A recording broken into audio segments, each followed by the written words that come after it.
The Alberta Serious Incident Response Team has been called in after a shooting last night. I'm limited in what information I can provide as this investigation remains under the purview of ASIRT. However, last night our officers faced a situation that required the use of force. I can't go into all the specifics at this time. However, what I can tell you is that this incident is connected to an issue we are currently facing in Calgary around stolen vehicles. Our response to this issue requires an extensive use of resources and often result in dynamic situations in which public safety and the safety of our officers is at risk. Mitigating this fact is our primary concern. Last night at approximately 6 p.m., a stolen vehicle was observed in the community of Ogden by our auto theft resource team. The vehicle, a Dodge Ram truck, and two occupants, a 20-year-old man and a 22-year-old woman, were confirmed to have been involved in a series of car prowlings the day before. In these car prowlings, there was a weapon involved. As a result of the possible presence of a firearm in this vehicle, the auto theft resource team contacted our tactical unit and also engaged the use of HAWCs for surveillance. Surveillance on the vehicle continued for approximately 4.5 hours, with the Dodge Ram eventually going to a residence in the community of Auburn Bay. The residence had a number of people gathered in the garage, and our tactical members made a decision that it was not safe to effect an arrest at this time. Tactical members set up a spike belt a short distance away from this residence, and at approximately 10:30 p.m., the two occupants of the Dodge Ram left the residence and drove over the spike belt, which punctured the front right passenger tire. They continued to drive on the flattened tire for a short while before coming to a stop in the 0 to 100 block of Autumn View Southeast. A stolen Toyota Highlander that had also been at the Auburn Bay residence arrived at the location of the Dodge Ram, and the two occupants exited their vehicle and made their way into the Highlander. This Highlander was being driven by a 33-year-old man. Two tactical vehicles attempted to stop the Highlander from leaving this scene when a confrontation occurred. At this time, a tactical unit member discharged his service firearm. The vehicle eventually stopped at the 0 to 100 block of Autumn Terrace Southeast. One of the occupants of the Highlander was taken into custody at that scene and was transported to the hospital in stable condition. The two other occupants of that Toyota Highlander fled the scene but were apprehended a short time later. Charges are pending against all three of these offenders. Although our officers are incredibly well trained, their response to stolen vehicles requires them to face dangerous and dynamic situations and offenders who are persistent in their pursuit of criminal activities. I am incredibly proud of the work our officers do each and every day. Our officers have the full support of the executive and we are always focused on ensuring that we have the right training and support in their execution of their duties. Thankfully, no officers or members of the public were injured as a result of this incident. The subject officer, a 22-year member of the service, is now on 30-day administrative leave. I'll take any questions that you may have. Was any weapon produced by any of the suspects at that time? Again, this is where it's difficult for us, and you have to hopefully appreciate that piece of the investigation is with ASIRT, and they're best placed to answer any questions. Did these suspects have any prior convictions or charges? The suspects are known to the CPS. For similar incidents, car problems? Yes, they're certainly known to us and this type of criminality. I didn't get the names of the three offenders. Yes, again, that's something that will come out later once charges are laid. The charges are just pending right now. What were their ages again? There was a 20-year-old male, 22-year-old female, and a 33-year-old male. How many officers were involved in all? It's difficult. So if we can narrow it down to these scenes in particular, there would be between half a dozen and 10 officers, both in a uniform tactical presence, canine presence, and some of our surveillance presence. notice this first, the stolen vehicle, until the suspects went to this residence and then stayed for how long in that residence? Again, some of that information will come out through the investigation, but there was a period of time, and I think it's important to. It's a great question that you have, and it's important for us to expand on this. As I mentioned, stolen vehicles are a primary concern to the service. The dangers that they present to the members of the public and our officers. We exhausted resources over numerous hours. When you look at our uniform presence, our covert surveillance presence, tactical, canine, HAWCs, looking for the safest apprehension of these offenders. And it does, they're protracted and they take a significant amount of time and resources. But again, that's a commitment on the services part to resolve these incidents as peacefully and safely as possible. So the suspect who was shot, where was he shot? Both in his body and where was he?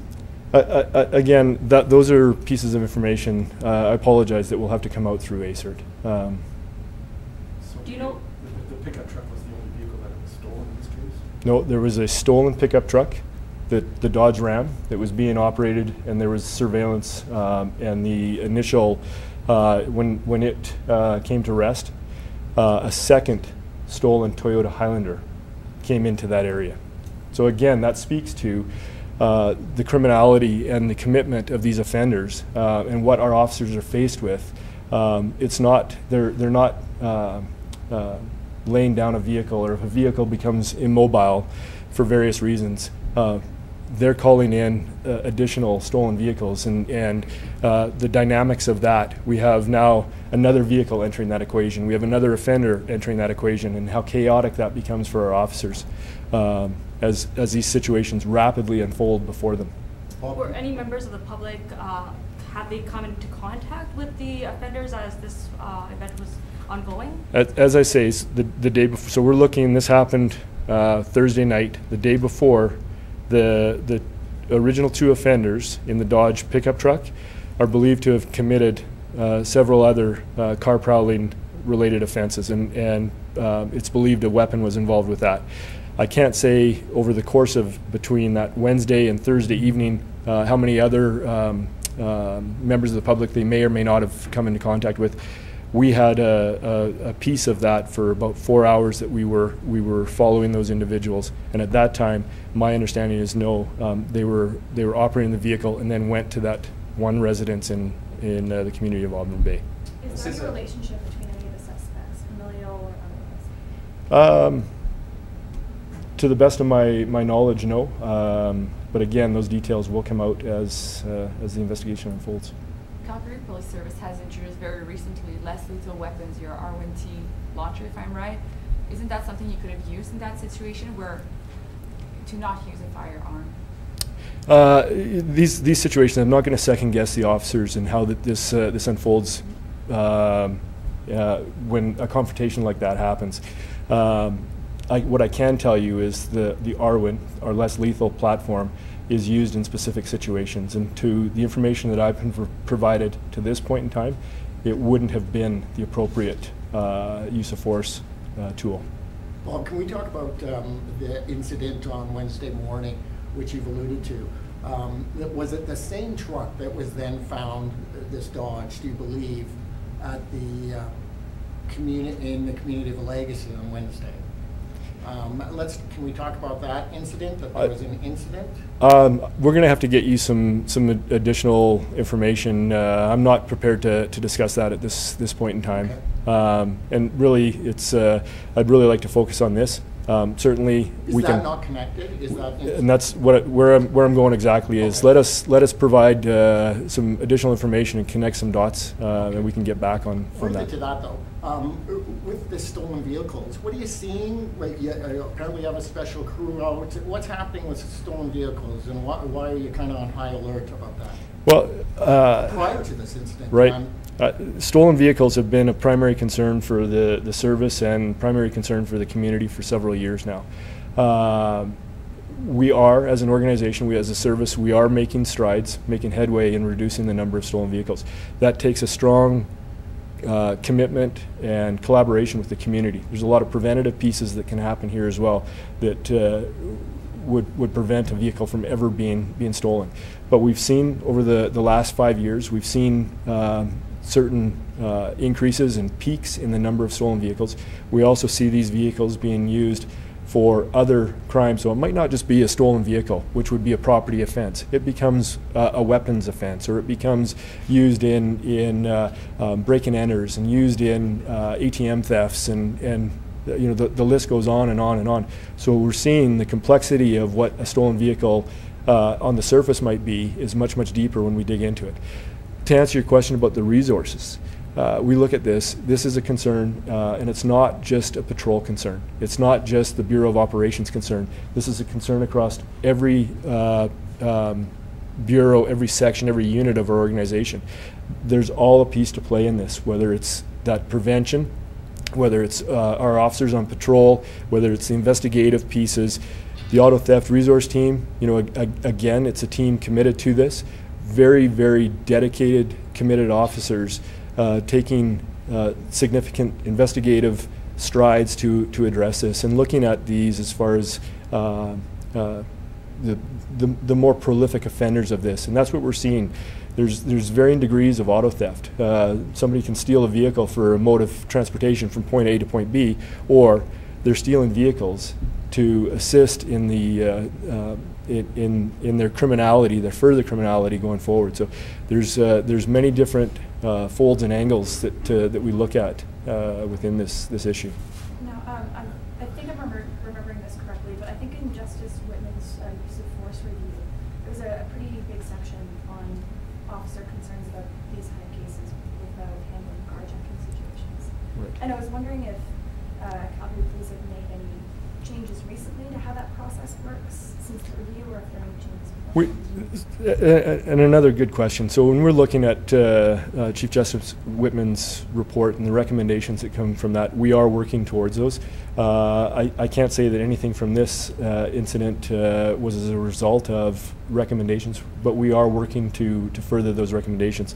More importantly, we look at each of these incidents, what happened last night, what happened the week before or a month before, to help build our response going forward and help provide additional information in support of community safety. So all of this plays together towards that means. How many people total were taken into police custody to be questioned? You mentioned there's a house full of many people in the garage. Were there any there as well? What I can tell you is that 3 individuals were taken into custody from the two vehicles.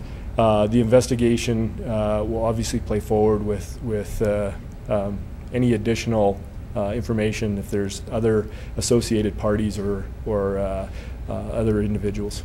Do you have any reason to believe there are more people connected to the stolen car, and if they were part of they were lone wolves, say, or part of another crime organization? You know what?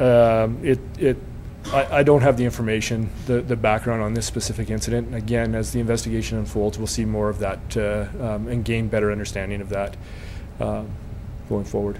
Do you know how the victim's doing now? I can tell you that the individual that went to the hospital is in stable condition. Is that the one that was 33 years old? Again, that information will have to come from ASIRT.